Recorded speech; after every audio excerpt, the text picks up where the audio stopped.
Bismillahirrahmanirrahim. Sebelumnya Assalamualaikum warahmatullahi wabarakatuh. Perkenalkan, nama saya Ahmad Supianto dari program studi agroteknologi dengan NIM 190311100045. Baik, di sini saya akan sedikit memberikan penjelasan terkait tentang hubungan antara karakter, kompetensi maupun juga kepemimpinan. Jadi yang pertama yaitu karakter. Karakter sendiri yaitu adalah suatu sifat bawaan dari setiap individu masing-masing atau juga dari setiap insan dari lahir sampai sekarang gitu. Itu udah menjadi kebawaan. Nah, di sini poinnya untuk pengelolaan dari sumber daya manusia yaitu harus mempunyai karakter yang berkreativitas atau yang disebut dengan sustainable. Dan yang kedua yaitu kompetensi. Nah, kompetensi yaitu sendiri adalah suatu kombinasi atau juga dari pengetahuan, yaitu bertujuannya untuk meningkatkan organisasi ataupun juga perusahaan itu sendiri. Nah, yang ketiga yaitu pemimpin. Nah, sifat yang harus dimiliki dalam pengolahan sumber daya manusia dalam untuk menjadi pemimpin yaitu harus tegas. Itu yang pertama poinnya, dan juga salah satunya yaitu harus berintegritas bagi seorang pemimpin untuk supaya pengolahan sumber daya manusianya itu benar-benar lebih maksimal. Dan di sini yang kedua ada salah satu peranan ya, peranan dalam penggunaan perencanaan desain dan juga analisis jabatan. Baik, di sini saya akan sedikit memberikan salah satunya, yaitu metode observasi dan juga metode wawancara. Nah, yang disebut dengan metode observasi yaitu kita langsung mengamati atau juga mengamati tempat-tempat yang sekiranya mau untuk dijadikan sebuah data. Dan yang kedua yaitu proses wawancara. Nah, di sini kita langsung terjun ke lapangan, menanyakan kepada orang-orang, menanya pada orang-orang, maksudnya yang berkaitan dengan sumber daya manusia sendiri itu. Dan yang poin yang kedua yaitu metode kuesioner atau juga metode pertanyaan.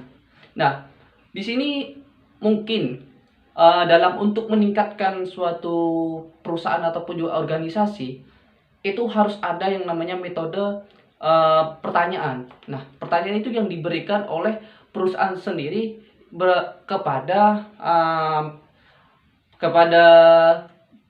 pegawainya untuk meningkatkan suatu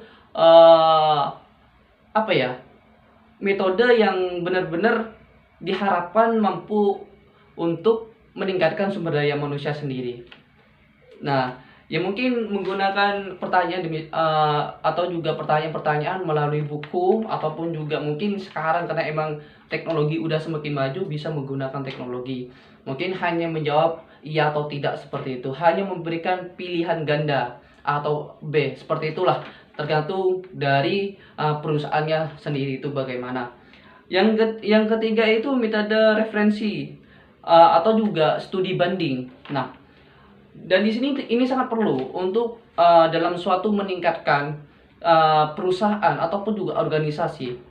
Bertujuannya kenapa? Kita itu membandingkan kegiatan kita ataupun juga di dalam suatu perusahaan kita kepada perusahaan orang lain.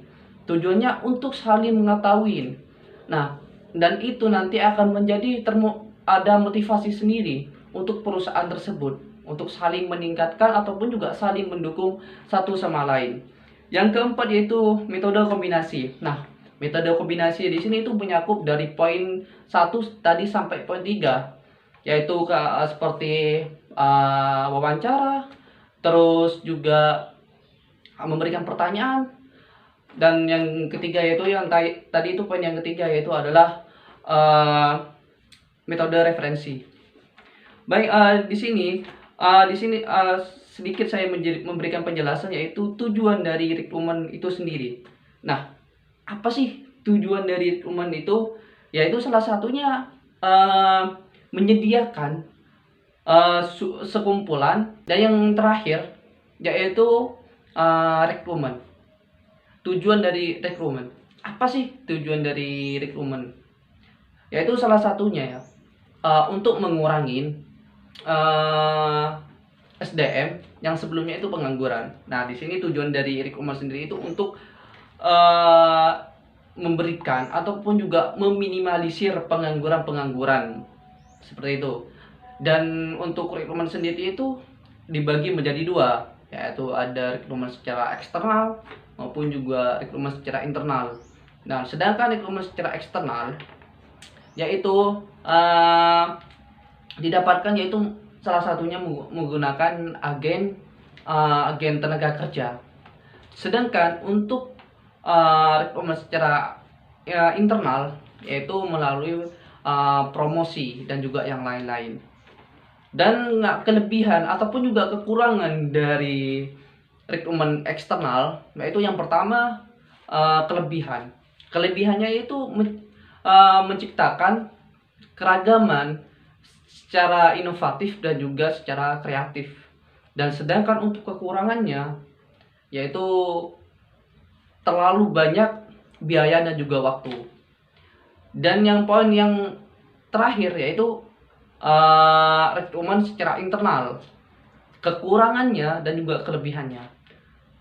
Sedangkan di sini yang kelebihan dari rekrutmen secara internal yaitu hemat biaya dan juga waktu, itu jelas. Dan sedangkan yang terakhir, kekurangan dari rekrutmen secara internal yaitu adanya suatu ruang yang kosong di dalam suatu perusahaan tersebut. Mungkin hanya itu yang dapat saya sampaikan, kurang lebihnya mohon maaf. Wallahu muwaffiq ila aqwamit thoriq. Wassalamualaikum warahmatullahi wabarakatuh.